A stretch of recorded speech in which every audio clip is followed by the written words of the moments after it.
Troy University Impact Session started today. And the university announces this year's common reader for incoming freshmen. Stay tuned, TrojanVision Nightly News starts now. From the high-definition digital production center on the Troy campus, with news from Troy University locations around the world, this is Troy TrojanVision Nightly News. Hello and welcome to Troy TrojanVision Nightly News for June 16, 2014. I'm Amanda Langley. And I'm Jamarlo Phillips. Thank you for joining us this evening. Every summer, Troy University introduces the campus incoming freshmen at the Impact Orientation Sessions. Today marked the first session of the summer. Xavier Harris has a story.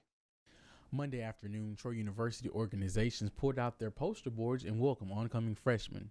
Troy organizations had their annual Impact Browse session that helped incoming freshmen get a closer eye on what organizations they can choose to join in the upcoming fall semester. Today we're having a browse session for all the incoming freshmen.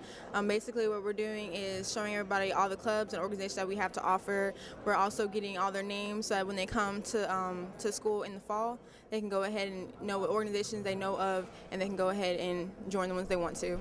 And how important is it that each Troy organization participates in the browse session? It's very important because a lot of people, when they come to school, they want to join things. They want to become, friends with other people. That's the way you do it. You join organizations, you get to know people, and then, you can choose whatever one you want to choose. One student gives a brief background of a new organization on Troy University's campus. Our organization is here to unite men and women together in a bond of bass fishing, and with the focus on going to tournaments and such like that. And we're trying to raise money to go fish all these tournaments and compete with the best in the country. One Troy University organization member gives their accolades on what they have accomplished around the Troy University's campus. We recently got the Dean's Cup Award 2013. We also got it 2011 and 2009.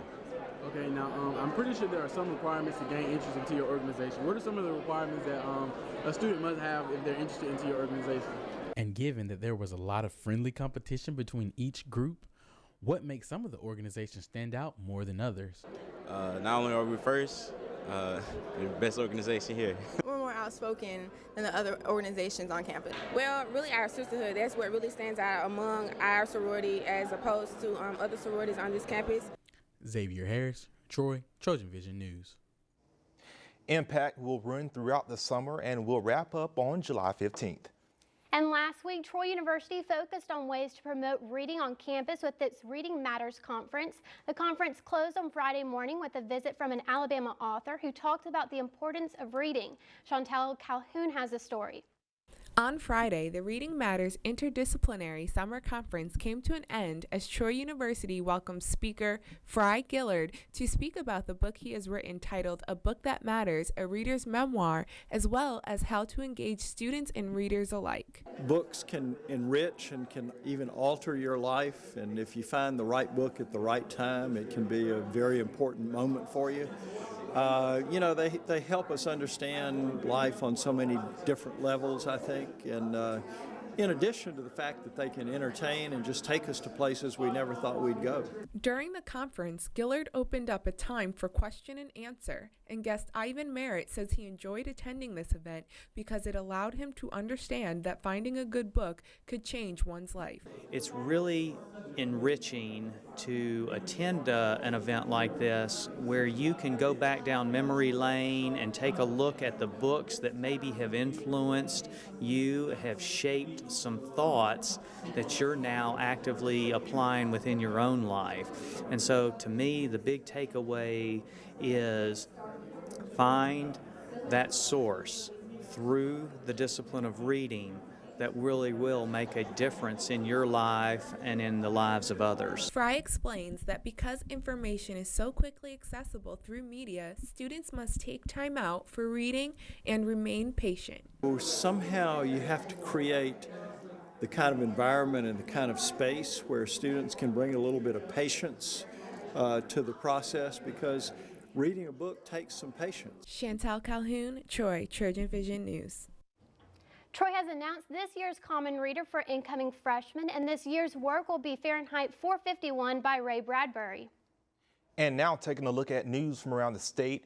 In Wetumpka, a central Alabama man has pleaded guilty in the death of his ex-girlfriend's 9-year-old daughter. David Michael Carr of Prattville appeared in Elmore County Circuit Court Monday and pleaded guilty to manslaughter in the death of Sarah Lowry. And in Montgomery, an Alabama appeals court has ruled that a law criminalizing consensual homosexual conduct is unconstitutional. The Alabama Court of Criminal Appeals overturned Alabama's sexual misconduct law in a unanimous decision, and the judges said it was the first time the constitutionality of the law had been addressed since the U.S. Supreme Court overturned a similar Texas law in 2003. And in Gadsden, jurors will get to hear testimony by medical workers who treated a 9-year-old Alabama girl who officials say was forced by her grandmother to run as punishment until she collapsed and died. A judge on Monday refused to place broad limits on what emergency responders and hospital workers could say about the way they cared for 9-year-old Savannah Hardin.